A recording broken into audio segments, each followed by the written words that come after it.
Hey, what's going on, everybody? Welcome back to the channel. My name is Jacob Restituto, and I'm a musician from Northport, New York. And today, I have the absolute pleasure, a long awaited. This is like I think this is probably the most requested request for an interview. We have Blake McLain here. We have Birds of Paradise. We have Alec and Alex. I'm really looking forward to chatting with you guys. You guys just released a new track, and I heard it and filmed a video to it, and it is sick. The music video is also pretty cool too, man. So, Thank you so much. I'll let you guys introduce yourselves. Yeah, okay, so I'm Blake McLain and I'm a music producer. I'm Alec. I'm the guitarist. I'm Alex. I'm the bass player. Love it. Love it. So how did you guys meet? We've been playing in bands together for a long time, actually. So we all kind of played in metal bands in high school.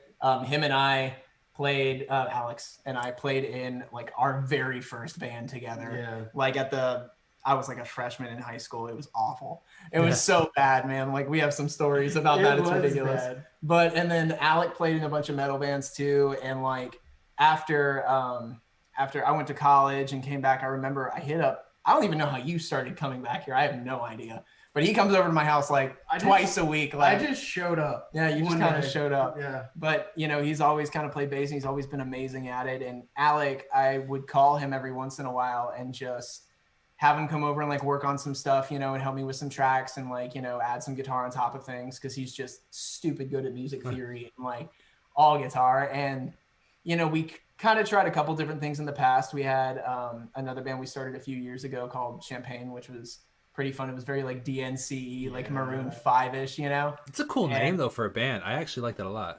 Yeah, it was pretty fun. We had like t-shirts that said like I Heart Champagne on them. And I was like, this is the best marketing tool ever. Like, we could sell this to anyone. But we just kind of have always ended up playing together. And when I decided I kind of wanted to put a band together again, actually they were going to help me write music for the artists on the label that I started and kind of do some of that in the background and everything. And then we just started writing like on our own, and I decided, let's do a band, and so it just sort of came together. Amazing.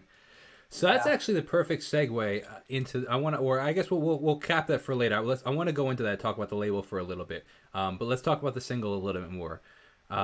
So is this single? So it's Till September. Is the title of the track. Is it leading up to an album? Is it leading up to an EP? Is it just a track? I'm curious. No, it's leading up to an EP. We've been working for about 4 or 5 months on stuff, and I really upped like all of our recording equipment and everything like that, and mixing it ourselves and mastering everything ourselves and doing everything ourselves, so we have been writing for a while and just kind of trying to find a sound as well, which has been a bit of a difficult process. I'd say it's also like a really fun part. It really is, but we have jumped around a lot. When it started, it was like we tried to be like Tom Petty meets like Fleetwood Mac. Mm-hmm. And then it just sort of progressed into like almost like an islandy kind of like alternative islandy, that kind of a thing. And then all of a sudden this just came out of nowhere. And it was like, we like this sound. This is really cool. You know what I mean? And there were definitely some influences from some things, but overall, we probably wrote 30 songs at least. Yeah. We wrote a lot. So this is my question about the music industry. I'm curious, why not just release all 29 other songs? Well, so I'm a bit of a perfectionist. And a little Sure. bit of a ass, and man, I'm very like, and I know they are too, but very like, I want them to be the absolute best that they can possibly be. Sure. And so, you write them and then you kind of pick the absolute best ones. And if they don't really do it, for me here, then like, and I know it's the same with you guys, if it's not really doing it there in every single way, even if you've listened to it 1,000 times, I really don't want to release it. Yeah. You know what I mean? So that's kind of how I am. Plus, I feel like it's, you don't want to overwhelm people with too much. Sure. Because if you overwhelm people with way too much, they just have no idea like what to pick. It's like I always say with artists that release like 30, 40 song albums, it's you almost forget the sad. first song. Yeah. Yeah, it's almost kind of sad because like you have the bangers in there that end up getting lost, as opposed to if you had released them on their own or released them, in a smaller context,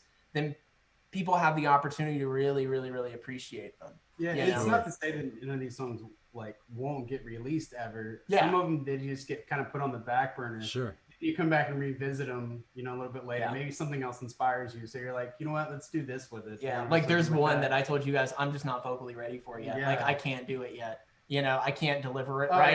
and it's a killer. It's Like, a killer It's song. a killer. But we're excited about that one too. There's some Eventually. cool stuff, man. Yeah, absolutely. That's wild. So what does the typical writing process look like for you guys? It's all over the place. Man, it really is. Like, okay, so we were literally just working on one that me and Alec started. We started it through Messenger. Okay. Like, Facebook Messenger, right? I was like, hey, Alec, here's some chords and here's a melody. Can you do something with it? And he was like, yeah. So what if we did this? And I'm like, well, what if you add that? And he's like, okay, then we could do this. And then we come here and Blake's like, so what if we just change everything? And we're like, pretty much how it always Sure. works. And then, you know, we just start kind of forming it around some stuff. And Yeah. like, I had a lyric idea yesterday and I was like, you know what? It would sit really well with this. And so we just kind of started playing with it. And a lot of times it just comes out, you know, and just a lot of times I'm like on the first try, like, honestly, we just recorded like 3/4 of the track about 30 minutes ago. Yeah. Oh, I So- love that. That's sick. Went from acoustic to very ambient with a lot of layered tracks. Yeah. Yeah. You know, Like, Sure, it you know, started- that's what Sorry. I noticed definitely in the track. It's this big ambient kind of, Yeah. you know. But it's funny. So if you end up watching the video that I did, which now you don't even have to because I'm telling you what I said. So I felt like this whole like ambient vibe, right? And then maybe it's because you foreshadow it to some degree with this reverse sound in the intro. You have like this reverse guitar or something like coming in, and it's big, and then it kind of gets very ethereal with the acoustic guitar. Maybe the I couldn't tell if it was a phaser or a chorus going on in the electric guitar. It's a chorus and a spreader. I used oh my gosh. Oh, here we go. We're getting techie. I love this stuff, Yeah. man. This is right up my alley. I use like the Chris Lord Owls like waves plugins, you know, and you know how you can apply the effect on guitar and like take the spreader and turn it all the way up. I did that, and then also use like an EMT like 140 on there, you know, to just kind of really give it like some big verb and stuff, and then layer that verb, you know. So I then love- it kind of ends up doubling on itself. Yeah. I love the oh, interesting. Oh, so that spreader is a phaser kind of effect. Yeah, that's pretty much what I'm using. So it's almost like, you know, you have the two signals and they're both in phase with each other. So it kind of Yes, ends up giving you that's that effect. fascinating. Yeah, Yeah. that's cool. That's really interesting, actually. No, that was sick, man. But you could tell like the slight tension building throughout the track. And Yeah. I was like, okay, this is either gonna like continue to stay real chill, it's just gonna be a chill song, or like I'm like 3/4 and I'm like it's definitely gonna start building. And then you hear the snare Yeah. start going. Yeah, So he there it just punches you in the face. Yeah. This is fantastic. And now that you mentioned that intro as well, actually, you guys don't even know this, but that intro, I actually took, I took the sound of the door at, you know, my other house. It like creaks whenever you open it, and I cut it up and I pitched it so that it ends up kind of doing this like that sort of a thing, and it just kind of really sits in with the lyrics of the song too. That's wild. You know, yeah. I So love and then it. also cicadas in the background as well. In the very beginning, if you listen in the back, and I reverse them also in that reversal, but then Wow. for the first like maybe 10-15 seconds, there's cicadas because, you know, they're almost like transitioning into fall. I love that. Plus, you can't record. You're a Florida boy, so you can't record anything down in Florida without hearing the cicadas going on. Yeah, pretty much. I was like, you know what? I'm using this. I'm just gonna use it. I love that, man. That's so crazy. So let's back up a little bit, and like one of the things that's really cool about like building a community is like people are loving your track, and Yeah. it's based on YouTube. You know, from what I've seen, a lot of the support that you've had is from YouTube, which is wild. Like it's really really cool how that's happening, and your story is pretty interesting because like I think we started around similar times on YouTube, but your channel just like freaking, you know, skyrocketed, and I'm so pumped for you. But like, it's I would love to hear your story, and then maybe for other YouTubers that are starting off, you know, that have maybe 100 followers, Yep. or subscribers, like what tips would you give them? I have a couple big ones. Oh, I love it. Ready? Honestly, So let's start with your backstory first, and then go into those that you think help Okay. lead to the success. So the backstory is actually it's a crazy thing, and I talked about this on my blog channel as well. I actually gave the whole story of how I got here, but really and truly, it was during COVID, and it was right before it started. But it was kind of getting to the height of it. You know, I was in law school at Belmont for entertainment law in Nashville, and I had gone to my parents' condo in North Carolina for spring break. And one of the crazy things is before I left, I packed up my car with all my studio stuff because I bring it everywhere I go, just in case, you know, to write and stuff like that. And I was leaving my apartment. Everything was down in my car. I had like one extra thing in my hand. That's it. And I locked my apartment door and I walked down the hallway and I was getting in the elevator and I stopped. And for some, God only knows, weird reason, I turned back around and I went back and I got my camera. Yeah. Yeah. And then I left and I put it in the car and I really didn't think much of it. I was just like, you know, maybe I'll just kind of film some of the stuff that I'm doing or whatever. And then I ended up getting the call later on that week that we weren't going back to classes. And in my brain, I'm like, sweet, this is awesome. Like I get to do this online, which is what I've always been best at. I did my undergrad at UF online for criminology. So that way I could, you know, kind of work on music in the meantime and continue to balance because I like to balance things myself. And so as COVID started hitting, I was taking finals and I was doing it all there and I was alone. You know, my parents left, so it was just me up there in the mountains all by myself. And I was like, I was actually watching Steven's channel and I was like, I could do that. That'd be fun. I'm going to do that like just to pass some time, you know, like in between studying and everything to get my brain off of all this mess of, you know, legal everything. And I just decided to start the channel and honestly, it just took off faster than I could have ever expected, you know, and I think a lot of it has to do with, you know, the amazing fandoms that I was able to like tap into. And I mean, they're just all such incredible supportive people, you know, and I feel like that was really and truly key. That and also, you know, getting to the kind of the tips. One of the things that I've learned and experimented with in the past as well is quality, consistency, and I feel like your background and just the way that you present yourself is extremely, extremely, extremely important. Like background is in like background as your personality or background aesthetic? No, well, that too, like your personality as well, but the aesthetic as well, you know, and just how high quality everything is and how nice it looks, you know, because people are far more drawn to a feeling and an atmosphere and create that, then they're going to keep coming back, you know. Like, for example, I would actually in the condo, I would turn the air down like really, really low before I filmed. That way I could get my tea. And then when I set my tea down, there would be steam coming off of it so that it just kind of gave you that feel. You know what I mean? Like I would go to massive lengths. I to love make sure that. Every background was great. I even spent with every place I've had to go because I haven't really had a solid place that I've been in for a while. I will spend like, I will spend like 10 hours, 11 hours just moving things into perspective, getting everything perfect before I film, getting the lighting right, getting, you know, making sure I can color correct it right, making sure everything looks as good as possible. See, I appreciate that as a creative because I think it's so, and I love hearing the backstory because I think it's so easy for people to see the success and just be like, this guy just set up a camera, you know, and started film. And it's like, that's not the case, you know, No, like so I saw a meme on Instagram like earlier today, and it's like this guy, it's like, it was a cartoon, like a caricature, like what you'd see in like in the newspaper. And it was this guy viewing some guy on a relatively small mountaintop. And the guy's like you know, Simba holding out his music. And this guy's like, this looks easy. You know what I mean? From that perspective. But then climbing up the mountaintop on the way down is all the crazy things he had to get to. You know what I mean? Like nobody else sees.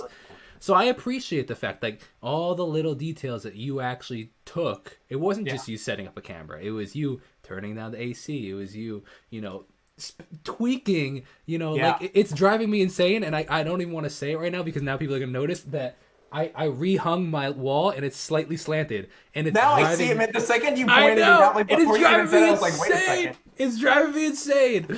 I had to take it down, and now I had to re-put it up, and I screwed it back in slanted, and it's driving me crazy. Oh no, dude, that's fantastic, man. Oh, yeah, so, man, I love it.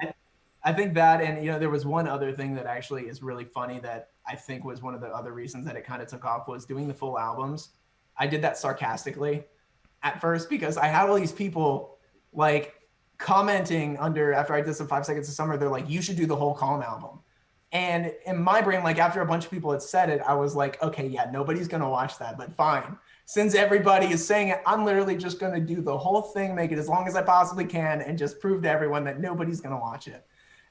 And then they all watched it. Yeah. And then I got this I got into this album cycle. I'm like, oh God, now I have to do full albums like all the way through. Which is people have no clue how exhausting that is.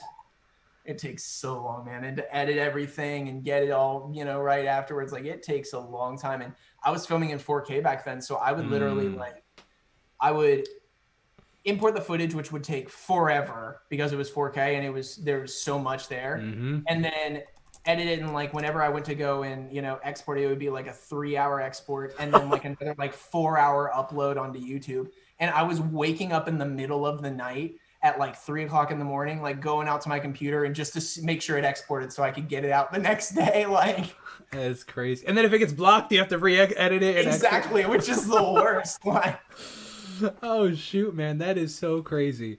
Yeah. That is so crazy. So the real question is when is Alec and Alex going to start their own channel? So we're working on a couple things right now. We have done some band reactions as well on the channel, which have been a lot of fun, and we've really enjoyed that. It's hard to get everyone together to do it, and take the time to do it all. But when we do it, it's a ton of fun. And these guys actually don't know some of the ideas that I have right now for them. So they'll see. I love that, man. Because it's different perspectives and how like one song can be viewed 3 different ways. Yeah. Right. And then just listening to music as a group or just around people is always awesome. Yeah, it's always right. It's always awesome. Yeah, I agree with that. I told them before, like, back in the day, new vinyl record came out, everybody would buy it, and the entire family would sit around in the house and listen to it together. Right, and like read the back of the album and who was a part of it. And now we just like go on Spotify and listen to one song. Yeah, yeah. It's kind of a lost That's feeling. True, yeah, man. That community. Yeah.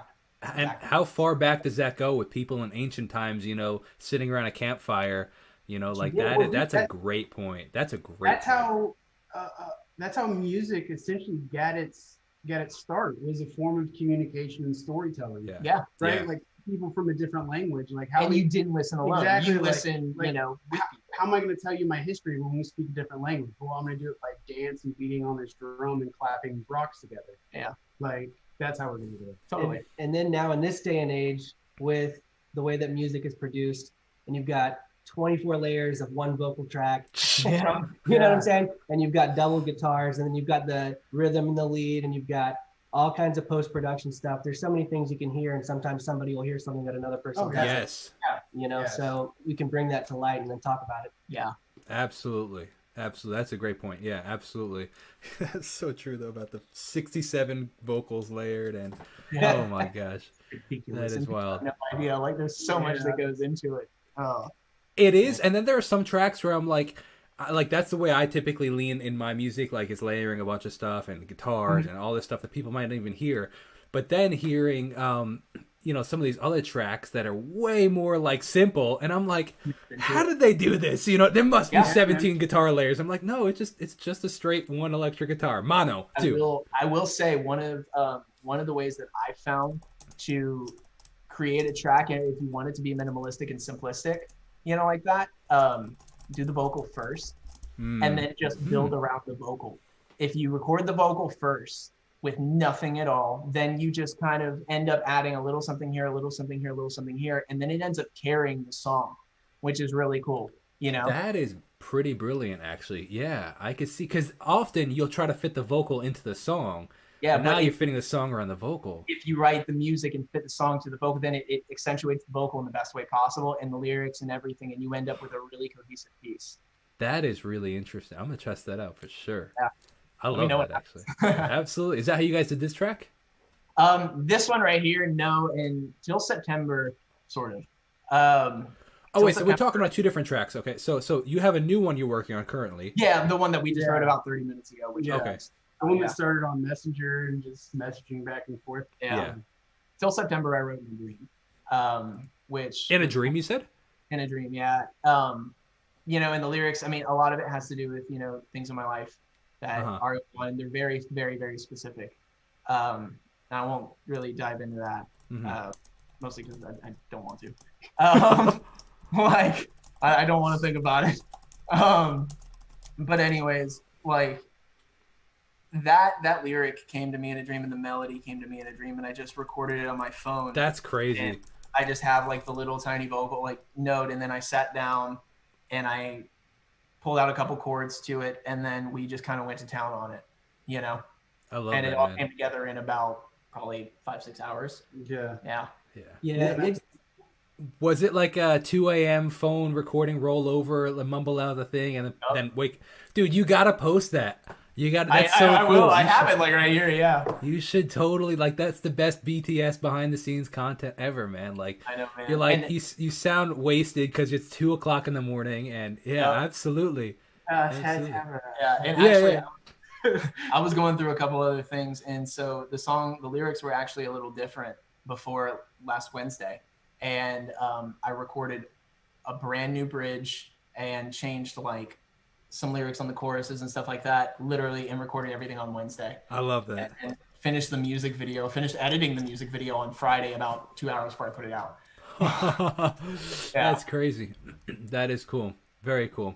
So let's talk about the record label. I want to hear more about that. So I can't give you a bunch of details on it, because what I can tell you is I am working with a few artists right now. I've had to put a couple things on hold because of just some other issues that I'm kind of dealing with right now, and you know, the band and everything like that. And I'm just kind of trying to compartmentalize a few things. Mm-hmm. But I'm still working with them, you know, like on a weekly basis and stuff like that. So it's going to be a little while before anything comes out, but you know, it's a new model. I'm not doing this the way that any other label has ever done it before. And I'm very excited about it. And I think it's going to do extremely well. And if it does do what I think it's going to do, with everything that I've planned out for it, and with, you know, the people that are working with me have planned out for it, I think it could really make a huge difference in the industry and change a lot. That's exciting, man. I love the passion that you have for it. Totally random question, but are you still in law school? No. Did you drop out of it? Oh yeah, man. The second the channel took off, I was like, out. No, not going back. That was part of my reasoning for doing the channel. I was like, I don't want to go back. That's cool. Very cool. Very, very cool. So let's go in order. We'll do the three of you guys. I'm curious on if you had to pick like your three top musical influences. I'd love to hear all three of your answers. You go first, man. I can't. Why do I have to go first? Definitely musical influences. I would have to start off by saying Victor Wooten. I don't know if anyone's ever listened to him. Multi-Grammy award-winning bass player. It will change how you view music, how you look at life. Like, the dude's incredible. Probably my second one would have to be Journey, obviously, because you can't. It's just a classic, man. You can't. There's so much. Yeah. It's Journey. Just a small town girl. Yeah. Like, it's great. It's fantastic. And then my last one would be probably actually Les Claypool, which is the lead singer and bass player for a band called Primus, which was this really weird band. But the reason the reason why I always liked him is because he took this instrument that, you know, you either do, you know, simple stuff or you're doing funk and stuff like that, and he made it like almost experimental, right? Like the stuff that he does with the bass guitar is next level. It's different. Like, okay, remember South Park? The original theme song for South Park, that was written by Les Claypool. Okay, right? Very cool. Like, so it's really this weird, odd stuff, but it allowed me to think about music in a sense of where, like, it's okay to listen to everything possible, no matter how odd it is, or if they don't like it, it doesn't matter. I do. Right? That kind of thing. Absolutely.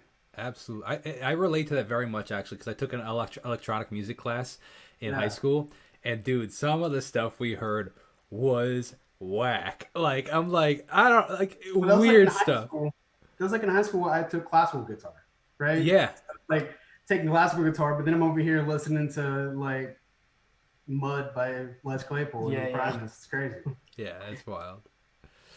All right, so what do we got next, Alec?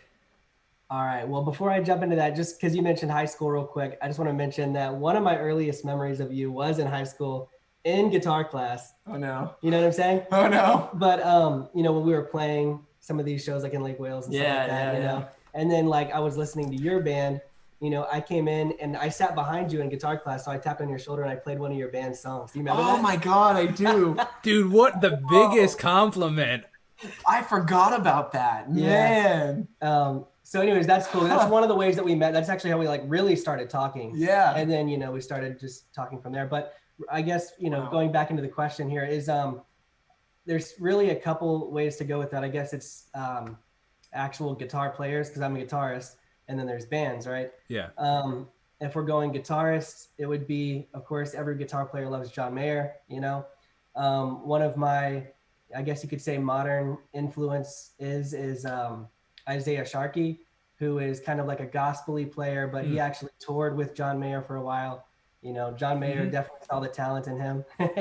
So he actually like played with the Roots and stuff like that. And then Kellen Quinn. no, that would be singer, but you know, and then I'm a big jazz guy, right? So I really liked George Benson. And so, you know, those are three like idol guitar players, right? And then, but it may be as far as like music goes, still maybe like John Mayer and his band and stuff like that. And then some out there stuff would be kind of like From Indian Lakes. And who else? Man, there's so many. Local Natives, maybe just some unique sounds. Sure. And I know they're not big names necessarily, like some of these pop stuff, you know, Yeah. but anyways, they just give me a really cool perspective on music, and I like their sound. Yeah, that's cool, man. Same here, like listening to all these unknowns and stuff like that, like Deanna Radcliffe and the Night Sweats, like who knows who that is, right? Man. All right. Well, honestly, I cannot decide. Mine changes every single week. I hear that. Absolutely. That's funny you say that, because people will say like, oh, what are you loving right now? It's like, well, I go through 6-month periods of artists that I'm obsessed with. Yeah, and you can and see I it feel like- slightly in my music. Like I take a little piece of each of it. Same, man. Like, honestly, I think one of the reasons that, you know, we ended up writing the song this way and going this direction was because I listened to that new Luke Hemmings album. Like, it threw me for such a loop. I was just like, I want to write something more real. Like, I need something more just organic and something that feels really good and honest and real. And so, you know, that's one of the reasons I went there. So, I mean, I guess actually right now he influenced me pretty big, but I guess one of my favorite artists though of all time, which is so weird. I love Meatloaf. I love Meatloaf so much. Funny story. My music teacher in high school was the keyboardist in Meatloaf. No, he wasn't. Wow. Yes. No, he wasn't. That's Dude, Yes, he was. he wrote like everything. Oh my God. Well, I don't know which stage he was in, like which, because I think they had a couple. Okay. I don't know. He might have, but he played with Meatloaf forever. The dude, his name was Frank Doyle, and it was like, I think they call him Freaky Fingers Frank or something like that. Crazy Fingers Frank, something I've like heard that. Yeah. But he started touring with Meatloaf right as MIDI came out. And MIDI was so like new that like he had to play a whole beat earlier than everybody else, because it took a whole beat to get to them. That's terrifying. That's hard. That's skill. Yeah. God. Oh man! And then he played with Weird Al. He was on the Weird Al TV show. Oh, that's cool. So sorry, so I had to throw that one out there. No, that's Oh, man. amazing, dude. Yeah, but I've always loved Meatloaf, and like I said, I go through the phases, man. Like I end up kind of going, I don't know. I start back super far, you know, like I'll start listening to like big band swing and like jazz, and then all of a sudden it'll move into like the 50s, and then I'll go through the 60s and then the 70s, and then I'll go all the way up to like back to pop punk and all that. And then I'll just revert back. And it just keeps happening. It's like the same cycle over and over and over again. But I love the Stones. I love the Beatles. I love Fleetwood Mac. I love Tom Petty, you know, all that stuff. I mean, there's some amazing songwriters in there that just huge influences. And even like a lot of the 80s bands and stuff like that, you guys know, I always end up wanting to just have big cannon shot snares and things, because that's a huge influence. And some people hate that. But Well, I think for most musicians though, like whenever we normally are asked that question, like, you know, who's your favorite artist? We almost don't even have one. Absolutely. We just love music. Yeah. Like, you know what I'm saying? Whether it's bluegrass, whether if it's jazz, whether if it's metal, progressive metal, it doesn't matter. Like, Alec we is just one of my favorites, love though. music. I think Alec is one of my favorites, though. I think he's the best. Yeah. Truthfully, Especially when he's playing a sick lick walking backwards on the Oh man, we have a video one day we'll release.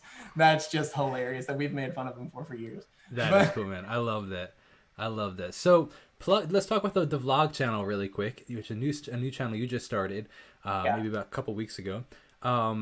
What are the typical? I know people can go and check that out, you know, if they want to see a typical day to day. But what does a typical day to day look like for you and all you guys as a band, and also you personally, Blake? Honestly, I think it changes just about every day. It's so you understand how it is with reacting videos and things like that. You know, you really don't know what's coming and what you're going to end up doing that day, you know, until all of a sudden it's out and you're like, okay, I guess I got to get on this. Yeah, exactly. So you do. So it's kind of all over the place, but I generally I spend my mornings writing and working on, you know, music and production and just kind of bettering myself and my skills a little bit, you know, and trying to just sort of keep up with everything, especially now. And I'm sure you understand there's the influx of messages and emails and everything like that is pretty much impossible to keep up with, you know, but you can try, you know, and I definitely try and just trying to stay organized, sure, you know, 24/7. But then we end up practicing in different places all the time too. Like we never really know where we're going to end up practicing. So I'm always moving all my equipment around, you know, and doing all that. Which again, that's really cool though, because that always gives us different environments. Yeah. And yeah. So like, you know, you get inspired by the things around you and that the feel and the vibe of wherever you're at. Yeah, absolutely. Yeah. So, but yeah, that's pretty much what kind of a day to day. I love that. That is really cool, man. Good stuff. Good stuff. Well, I don't want to take up too much of your time. I know you guys got a busy schedule, so I definitely want to say thank you so much for taking the time to hang out here on the channel. It was an absolute pleasure. Everybody that has not heard the track, so I want to just actually mention a funny comment. Somebody mentioned that the fact that they heard your track Till September on Steven's channel before they actually even heard it on your channel.